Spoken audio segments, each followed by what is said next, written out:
صبح کی نماز میں نے ایک مسجد میں پڑھی، شاید وہ جمعہ تھا یا کیا وجہ تھی، حرم نہیں آیا، تو مجھے ایک بندہ ملا وہی مسجد میں. میں نے دیکھا کہ وہ بیچارے کی آنکھیں ایسے کھلی ہوئی ہیں اور سرخ ہیں اور چہرہ پریشان ہے. کیا بات؟ انہوں نے کہا کہ مکی صاحب میں آج 8 دن ہو گئے ہیں، دن رات گزر گیا، میں نہیں سویا، نیند نہیں آتی. میں ڈاکٹروں کے پاس گیا، انہوں نے مجھے دوائی دی کہ 1 ملی گرام کی گولی کھا لو سو جاؤ. میں نے کھائی، نہیں آئی.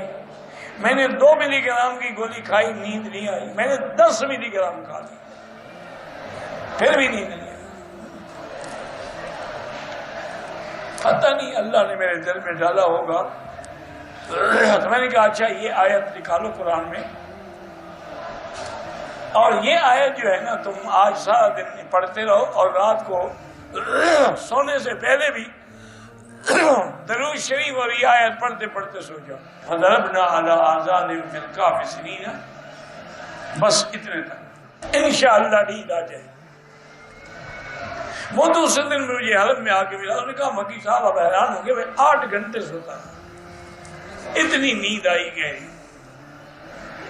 میں نے کہا بس اب اس آیت کو تم اپنا علاج بنا. اللہ کا قرآن جو ہے اس میں ہر چیز کا علاج ہے، وہ شفا ہے.